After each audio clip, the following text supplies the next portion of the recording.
he said 45 days ago, he said Jack couldn't walk 15 feet. He said now he's strutting around like a rooster. He said this is unbelievable.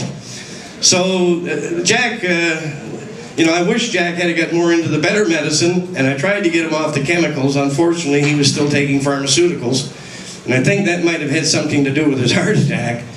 But it's just been such an honor to come in contact with Jack, and in conversations that we had, it was like, Jack wanted me to, well, he looked at this for what it is. The most important aspect of this plan, although it can save the world, is the medicine that we all need.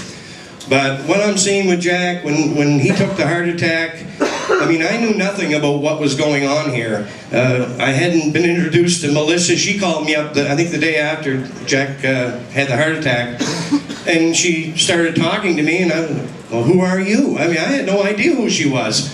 So I think Jack was getting ready to spring a big surprise on me, and he did. But it's just been a wonderful honor to be involved with Jack and all of these wonderful people.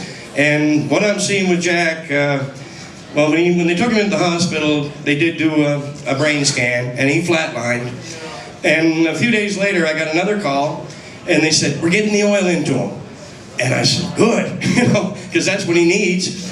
And I said, how much are you giving him? Well, we're giving him to him as a suppository, 2/3 of a gram every 4 hours. And I said, what? He's wasted. That would knock down an elephant.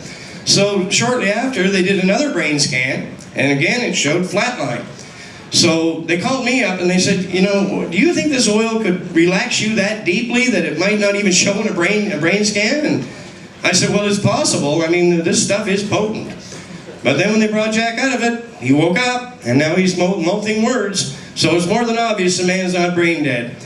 And I'm hoping, if Jack can get the oil into him, maybe he can make a comeback again. And we're all praying for that, because we need our emperor.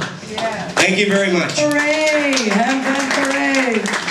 So we're going to open it up after one more question to the crowd for any questions you might have about the movie or any of our special guests here. But I'm also going to lead it with one more question. If you have questions prepared that you want to ask us, you can come up. Right? Do we have one more mic or we don't? I'll bring the mic around. Oh, okay. So we'll bring a mic around with questions in a second. But one more thing that I want to share with you, and that I'm going to ask each of our very fabulous celebrity guests to share with us too, is what you can do to get involved, what your friends can do to get involved, the whole phone a friend thing, and we're calling it Jack Herer's Global Call to Action.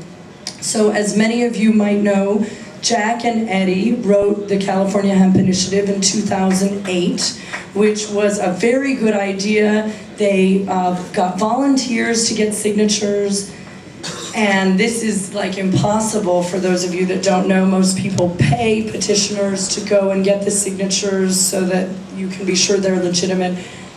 That campaign fell short. I don't want to give a misnomer, but maybe 100,000 signatures of valid signatures, and you need several 100,000, maybe 700,000. So you can find out more about that at freeeddylep.com and jackherer.com. But the point is that there's a Jack and Eddie are at it again in 2010 campaign going for the California Hemp Initiative, and those of you that are in California, we hope that you will support this. But what we're using this for is a catalyst for the global call to action, for the Global Hemp Initiative, because this is a meeting of the minds from all around the world. We have Canada, Amsterdam, Hollywood, Nevada in the house. Sun City. For sure. So what's important is, and who knows, we're going to find out, some of you I have from Montreal and from Spain and from Italy, and so we're going to band together with this to let people know what is going on. And there's many ways we can do that, from rocking a t-shirt to buying seeds from the companies that are supporting the Jack Herer movie, because a lot of this game, it's about money and finances. And some people don't actually want hemp, cannabis, marijuana to be legalized, no matter how much they say that they do. So what I'm asking, because I'm a Hollywood gangster like that,